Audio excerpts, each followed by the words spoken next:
Olá, torcida tricolor! Durante o podcast do GE, dois temas são analisados sobre a atual situação do Fluminense em meio à luta para escapar do rebaixamento. Fábio é um dos poucos que a gente consegue isentar. Analisa Phil em GE Fluminense. Nem nos anos 90 eu vi algo parecido. Avalia Cauê em GE sobre situação do Fluminense. Vejam após a vinheta.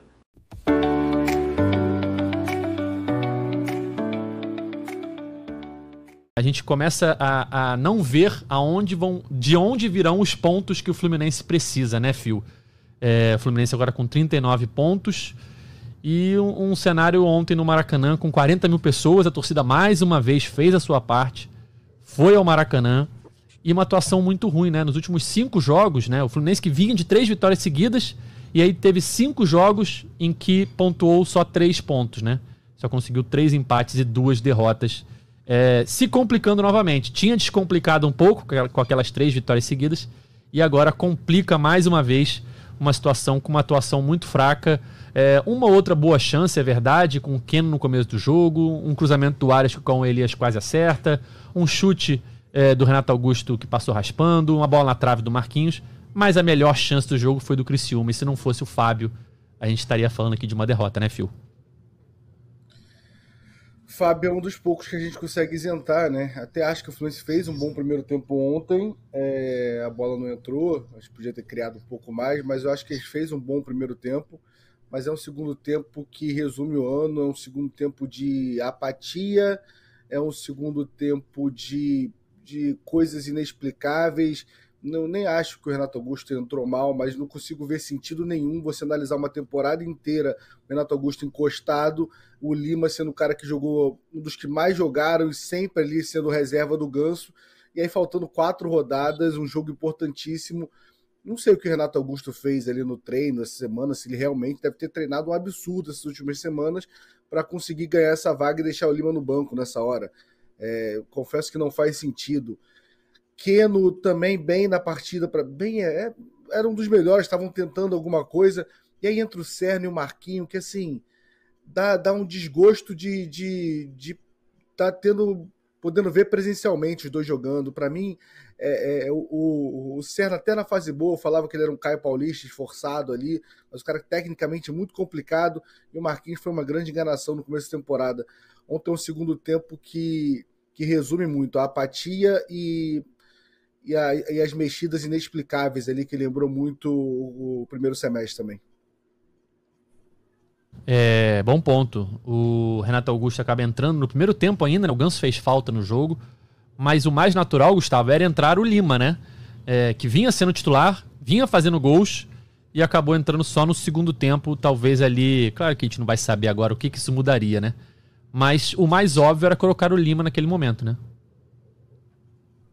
Sim, acho que ainda mais o Lima vindo nessa sequência aí de sendo os protagonistas até, né? Participando nos gols, fazendo gols. E o Fluminense precisando vencer, né? E já estava nítido que o Criciúma foi para o Maracanã em busca desse empate, né? Tentando segurar o Fluminense, jogando por uma bola que acabou quase acontecendo, né? O Fábio operou um milagre ali. Eu acho que se o Fluminense conseguir evitar esse rebaixamento, o Fábio já merece até uma estátua pelo que fez, pela defesa que fez. No lance ali, acho que todo mundo que estava acompanhando, que acompanha o Fluminense, acho que até prendeu a respiração, a torcida, enfim, porque 3 lances ali, claro, com a ajuda da trave também, mas o Fábio operando esse milagre. Então, acho que assim, é muito complicado, né? O Mano até falou sobre isso na coletiva, de querer encontrar culpados ali, mas que ele consegue ver várias coisas que aconteceram, né? Que o Fluminense é um time que não faz gols. Isso a gente até falou aqui, que é a pior temporada em número de gols do Fluminense no século. Então, assim, acho que é encontrar essas soluções, né? E sabendo que pegarem um time retrancado, talvez colocar mais um jogador ali que consegue trabalhar melhor a bola, que dá mais mobilidade, que tem mais presença de área também, seria importante para esse jogo, né? Ainda mais aproveitando esse começo de jogo do Fluminense, que eu acredito que foi o melhor momento do Fluminense dentro da partida, né? Ontem na transmissão até falaram, né, que o Fluminense é um time bipolar, e é mesmo, né? Começou um jogo empolgante até, diria assim, buscando o gol, com o Keno muito bem, e depois um segundo tempo assim que não dá para acreditar, e até inverte os papéis, né? Porque o Fluminense em vários momentos aí fazia, até em momentos que venceu, fazia primeiro tempos assim bem ruins, não conseguia jogar nos 45 minutos iniciais e voltava melhor para o segundo tempo, né? Dessa vez se inverteu, fez um bom primeiro tempo e no segundo tempo não sei se cansou, enfim, ou realmente bateu o desespero por não conseguir marcar, mas foi um time bem apático aí que deixou muito a desejar, né? Tá até passando aí agora a bola do Renato Augusto, foi um dos poucos momentos ali do Fluminense na segunda etapa, mas assim, é muito pouco para uma equipe que quer permanecer na Série A, uma equipe que até pelo menos no final de semana ainda é atual campeã da Conmebol Libertadores, é uma equipe que é atual campeã também da Recopa, então assim, 5 jogos sem vencer nessa reta final e contra os outros adversários que estavam ali brigando, e até em situação mais delicada que o Fluminense estão presentes, assim, então tem muita coisa para se colocar na mesa mesmo, para se avaliar,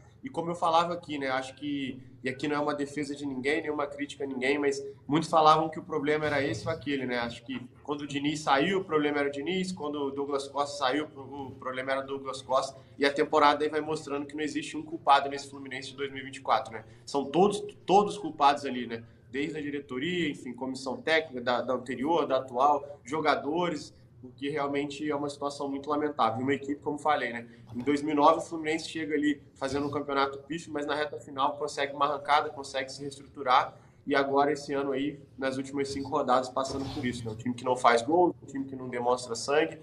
Cara, foi lamentável, né? O segundo tempo do Fluminense foi uma coisa assim que eu acho que nem nos anos 90 eu vi algo parecido. Eu adoro comparar esse ano com os anos 90, porque quem não viveu tá vendo na pele o que foram praticamente todos os anos ali. Principalmente ali 96, 97, 98, mas é um ano bem vergonhoso, como eu já disse aqui várias vezes. O ano mais vergonhoso do século. Um time que envergonha rodada a rodada a torcida. E um segundo tempo que foi um nada. O Ganso sai, o Fluminense acaba. O Fluminense não tem nenhuma articulação de jogada, não tem meio campo, perde tudo. Entrou o Renato Augusto, poderia entrar o Lima, não sei. Eu achei de cara que o Mano ia botar o Lima no lugar do Ganso, que o Ganso sai no fim do primeiro tempo, né? Optou pelo Renato Augusto, a bola não para, o Fluminense não criou mais nada. No fim foi uma coisa horrorosa, Marquinhos de um lado, Serno do outro. Difícil saber quem entrou pior. Uma competição ali muito dura entre os dois. O Marquinhos errou todos os cruzamentos que ele tentou, mandando por trás do gol.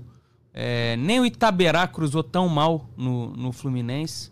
O Serna saía com a bola. Cara, foi assim, lamentável a entrada do Serna também. E assim, aí ficou um monte de chuveirinho, um monte de cruzamento para a área. E o Renato Augusto, que era o homem mais alto do Fluminense, já estava de volante lá atrás. Então nem na área você tinha um Renato Augusto que podia de repente dar uma casquinha na bola ou fazer como ele fez pro Cano contra o Fortaleza, escorar. Então era cruzando para um monte de baixinho na área, não ia sair nada ali. Aquela bola na trave do Marquinhos, assim, deu zero esperança, porque foi um balão o cruzamento, a cabeçada foi um balão, todo mundo viu que não seria gol ali. Então foi assim, dos piores pior tempo do Fluminense no ano, nesse segundo tempo, quando o Fluminense mais precisou. A entrada no Marquinhos ainda botou o Arias pro meio, o Arias não tocou na bola, partida muito ruim do Arias também, você perde o Arias ali no segundo tempo completamente, então um horror. Agradeço o carinho e atenção de vocês hoje. Aproveitem e curta, se inscreva e ativem o sininho para receber as notificações. Sua presença é muito importante para nós e continuar promovendo as notícias diárias sobre o nosso clube, o Fluminense. Até a próxima. Abraço a todos e até logo!